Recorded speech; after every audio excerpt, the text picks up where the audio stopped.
Hey everyone, and welcome back. We're all about unlocking potential here, and today we're taking a deep dive into how to build the emotional foundation to achieve your biggest goals. We're turning to Imam Bashir's Emotional Intelligence and Mental Well-Being as our guide. It's a fascinating read. Really gets into how intertwined emotional intelligence and goal setting actually are. Right, like it's not enough to just dream big, you need the tools to manage the journey, all the ups and downs that come with it. And that's where EQ comes in.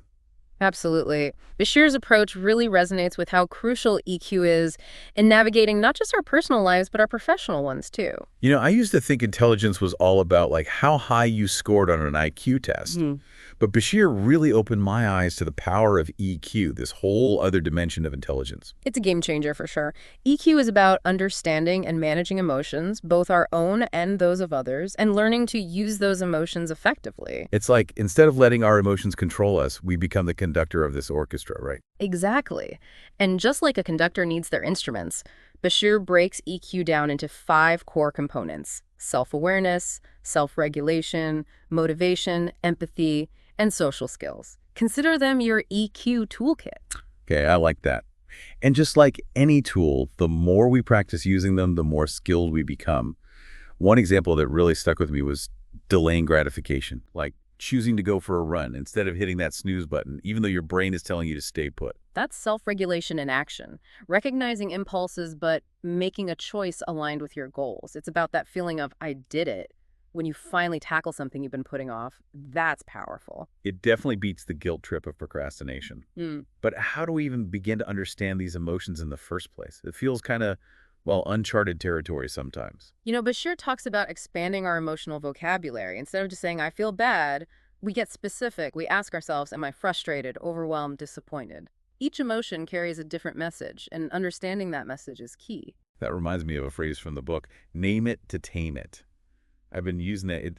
It's amazing how putting a name to what I'm feeling gives me a sense of control. It's incredibly powerful. Bringing those shadowy emotions into the light takes away their power. So we've named it. Now, how do we tame it? What are some practical techniques Bashir recommends? Well, he talks about tuning into the physical sensations that come with emotions, tension in your shoulders, a knot in your stomach. Bringing awareness to those can be really helpful. It's like our bodies are giving us these little clues, whispers of wisdom, if we can just learn to listen. Exactly. Sometimes all it takes is a mindful pause, a few deep breaths to interrupt that automatic stress response and choose a different path. Speaking of breath, I found his bubble breaths technique so helpful when I feel like I'm about to lose it. Have you tried that one? Oh, absolutely. Such a simple but effective way to hit the brakes on that fight or flight response. It allows space to choose your response instead of just reacting. Like hitting the emotional reset button. And he talks about journaling, talking to a supportive friend, even engaging in activities you enjoy. It's finding what works for you, building that toolkit. But sometimes managing emotions is just the first hurdle. Let's say we're feeling emotionally aware, regulated even. Then comes the big question. Now what? That's where goal setting comes in. And not just any goals. Bashir really stresses clear, achievable objectives that align with what you value. He's all about SMART goals. Right. Specific, measurable, achievable, relevant, time-bound, like a recipe for success. Takes the guesswork out of it. Think about a goal you're working towards. How can you make it smart? Okay, so let's say my goal is, I've always wanted to learn a new language, but it feels like a big undertaking, always gets pushed aside. I hear you, that's a common one. But think how you could turn that into a SMART goal. Instead of learn a new language, it could be have a 10-minute conversation in Spanish with a language partner twice a week. Okay, I see where you're going with this. And to make it even more smart, by this time next year, I'll be comfortable ordering food and asking for directions on my trip to Spain. Wow, that's so much more powerful than just saying, I want to learn Spanish. It's specific, measurable, it has a deadline, and it's definitely relevant to my life. But even with the perfect goal, motivation can be fickle. Any insights from Bashir on that front? Oh, absolutely. He talks about the power of what he calls micro progress, basically breaking those huge goals down into smaller, manageable steps. Like that old saying, how do you eat an elephant? One bite at a time. Exactly. Each small victory gives you a little dopamine boost, that little feeling of, I did it, that keeps you going. And speaking of what keeps us going, Bashir digs into different types of motivation, intrinsic versus extrinsic. Have you heard of those? Oh, yeah, for sure. Intrinsic is that fire from within, right? Yeah. Doing something because you truly enjoy it connects with your values. And then there's extrinsic, which is more about external rewards or, well, sometimes pressure. It's like think of a hobby you love, something you do just for the pure joy of it. That's intrinsic motivation. Got it. Now, think about a task you might only do because you have to, like to meet a deadline, or because someone else expects it. That's more on the extrinsic side. Both can be effective, but it seems like Bashir favors finding a balance between the two. He's all about sustainability. Relying too much on those external rewards, it can actually undermine your intrinsic motivation if you're always chasing that carrot on a stick. You lose sight of why you enjoyed it in the first place. Exactly. It's like those studies where they paid kids to draw the ones who were paid actually ended up enjoying it less. So it's about finding that sweet spot where your goals align with what you genuinely value, and yeah, recognizing there's a place for those external motivators too. But let's be real, we can have the best intentions, the perfect plan, and then procrastination creeps in. The struggle is real, right? Bashir doesn't shy away from that, and what I appreciate is he digs into the reasons behind it. Because sometimes it's more than just laziness. Oh, for sure. Fear of failure, needing everything to be perfect, even feeling overwhelmed by the sheer size of a task. And let's be honest, this digital age we're living in, it doesn't help. Constant distractions, our brains wired for instant gratification. It's a battle.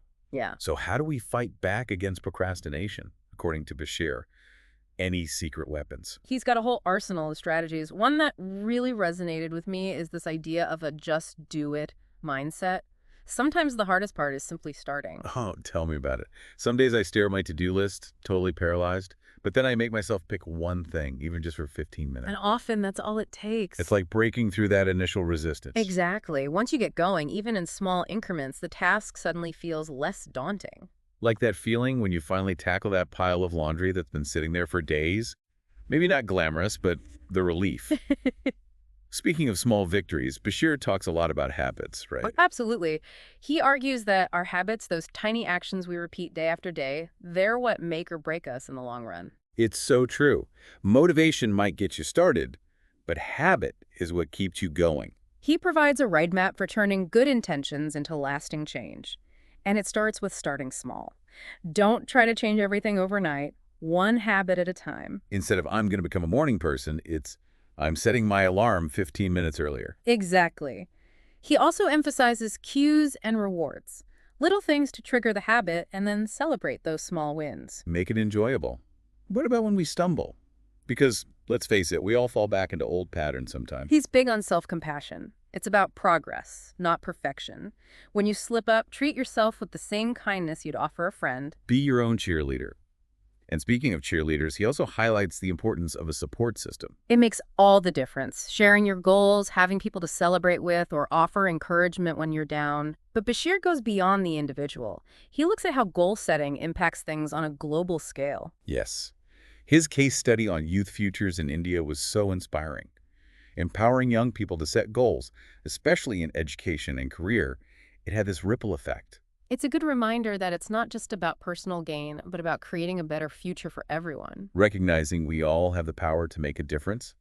Sometimes it's easy to get lost in our own little bubbles, though. It's true. We can get so focused on our to-do list that we lose sight of the bigger picture. It's easy to get caught up in the day-to-day and forget there's a whole wide world out there. He encourages us to connect with a sense of purpose, to ask those big questions. What impact do I want to have? How can I use my skills to make a difference?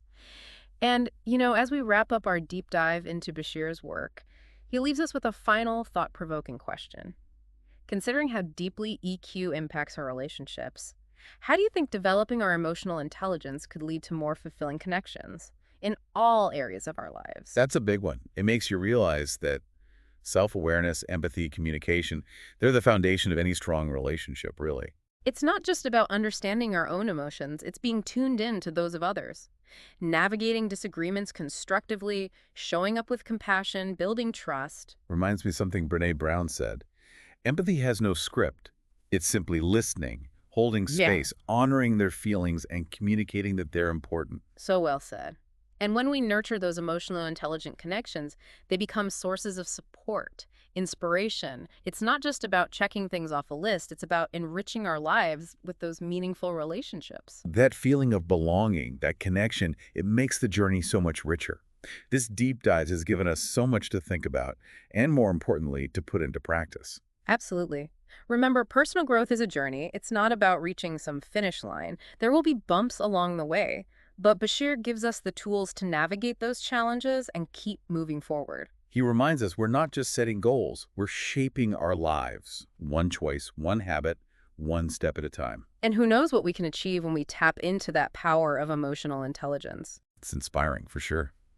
Well, this has been fantastic. A huge thank you to Imam Bashir for this insightful, practical guide. And to everyone listening, remember, you are capable of amazing things. Keep believing, keep pursuing those dreams. Keep shining bright. We'll see you next time, same place, for another deep dive.